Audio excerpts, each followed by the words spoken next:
What's going on, guys? Welcome back to Classic Octane. I am Taylor. So we are in the middle of the garage shop kind of reorganization project. And what I'm moving on to today is going to be flooring. So I mentioned this in the last video. This is some used race deck flooring. That is 1 foot squares. It's currently set up in a 2x2 pattern. I have somewhere between 350 and 400 square feet of it. So just about enough to cover the back half of the shop if I don't go under the lathe, the mill, or some of the other kind of heavy machinery, or the workbenches. But what I need to do before I start installing this stuff is clean it. I got this stuff secondhand off Facebook Marketplace. It's in good shape, but it is extremely dirty, greasy, grimy. I mean, you can see the color. That's supposed to be a nice bright white. So what I got is some of my go-to heavy-duty purple degreaser. And a stiff bristle brush. We're going to set them all up in the driveway. I'm going to pressure wash them, go ahead and start to scrub them with the degreaser, spray them off again, and then let them dry. So hopefully later this afternoon we can get to installing.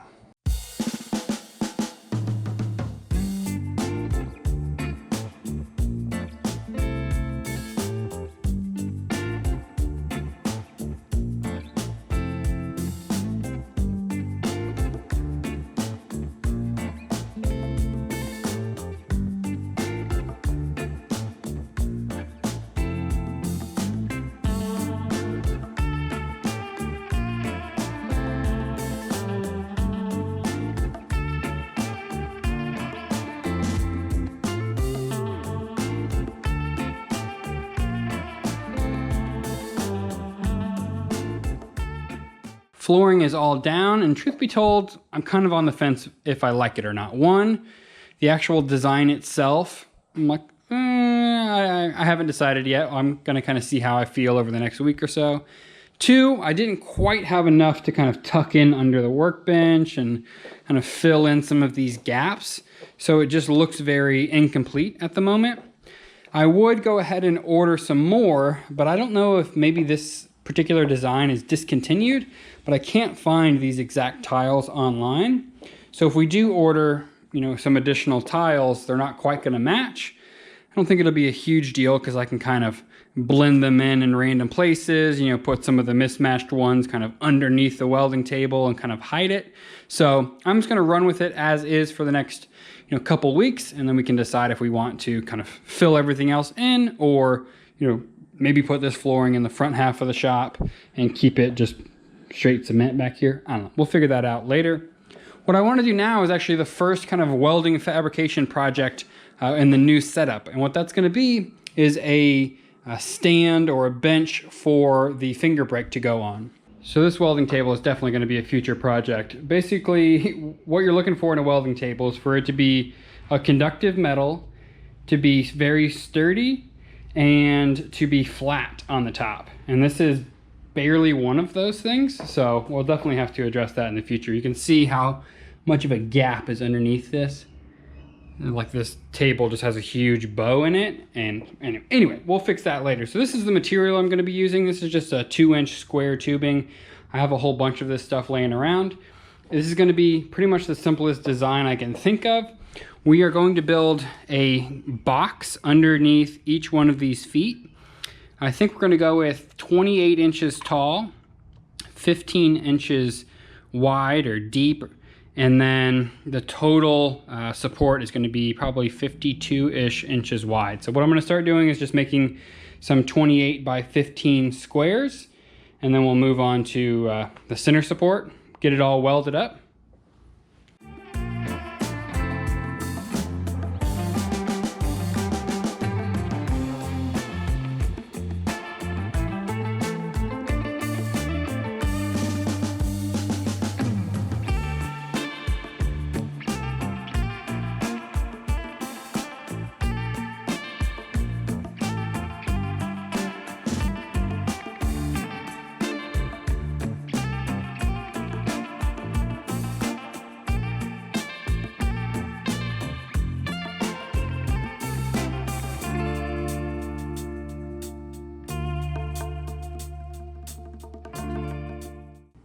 Frame's all welded together. I'm ready for a test fit. So I'm gonna get my engine hoist over here, lift that brake up and place it down.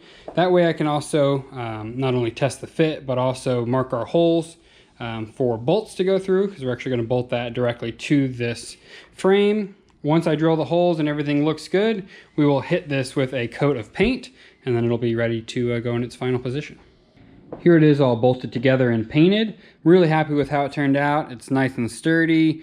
It takes up only as much room that it needs to. I was thinking about putting casters on the bottom of it, but since it's gonna live kind of up against the wall, tucked back there, I don't really see a need for me to be able to move it around too much.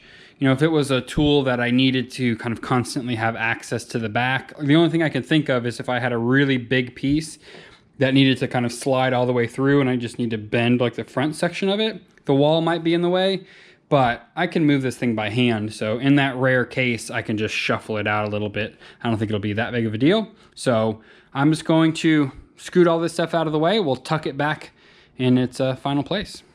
Nice and tucked back against the wall. So that turned out so well. I'm just gonna keep the train rolling and build basically an identical stand for my Bailey manual iron worker. I've had this thing for like 2 years and I don't really use it because it's just sitting on the ground. So let's make a stand for that too while we're at it. I apologize for any continuity errors in this video. I filmed it over the course of a month or so. The manual iron worker stand is done. It works pretty well. I'm going to demonstrate it here for you guys in a second. Ideally, this machine would be bolted to the ground, just because if you are putting a ton of leverage on this thing, you can lift the back of this thing up a little bit. And ideally, it would be bolted down, be a little bit more secure. So if I do end up using this a decent amount, I'll probably just throw some anchors into the ground, at least bolt down, you know, maybe 3 points on here just to make it super secure. But I'll show you on this. This is just some aluminum angle iron. It's about as easy as it gets. You can slice it right up here.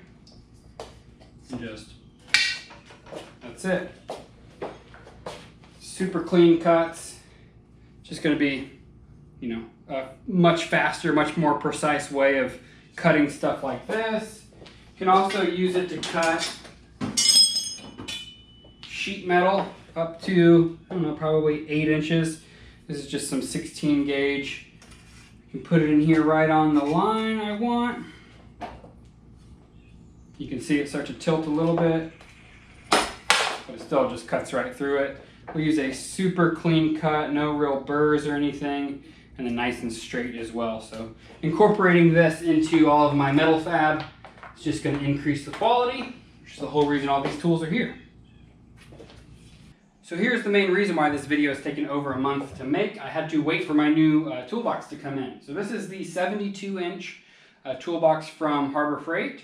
The toolbox you guys have seen in my shop for literally, it's been 10 plus years I've owned it, is also from Harbor Freight. It's just their like 44-inch model with a couple of extra cabinets on each side. It's been great. I don't have any problems with it. I've just run out of space. And I like to have all of my tools in a toolbox. I know some people prefer to have their tools kind of up on like a pegboard. I prefer to have everything in drawers, so I naturally needed some more.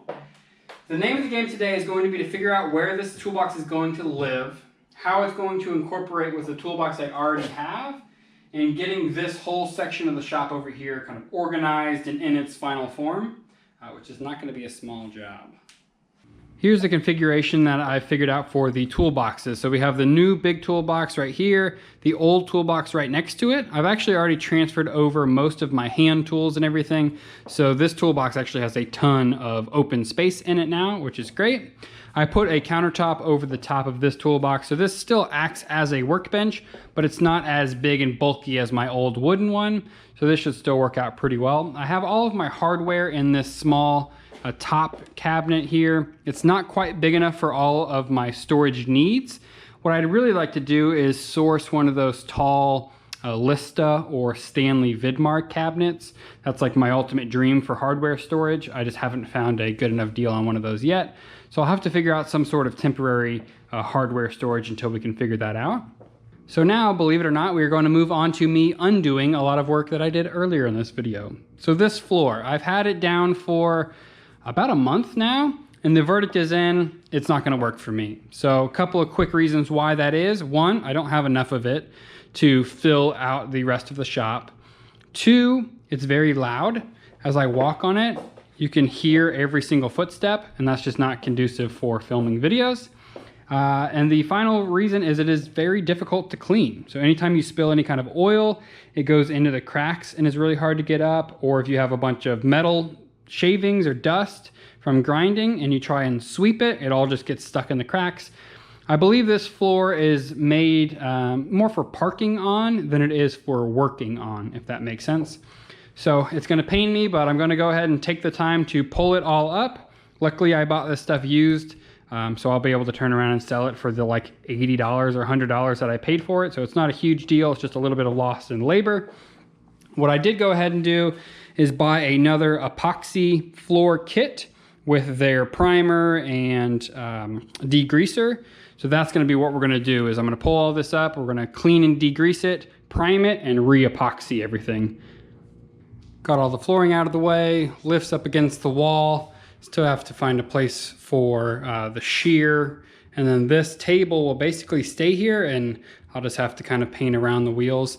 This is going to be kind of a rough finish just because obviously I'm not pulling every single part and piece out of here. This is just to, clean up the main sections of the floor. So I'm just going around a lot of stuff. The first step now that everything's clean is I'm going to use some of this concrete garage recoat primer, and it's designed to go over kind of already painted surfaces. So I've already gone through with a shop vac and got all of the little flakes and everything off. So now it's a matter of priming everything. So I have my brush and I'm just gonna cut in by the walls, by around all the machines, everywhere that's not going to be easy to hit with a roller. Then we'll get the tray and the roller out, do a full coat of primer, and then I'll have to see, I'm pretty sure I'm going to have to let that sit for about a day before we can hit our first coat of the actual color epoxy coating.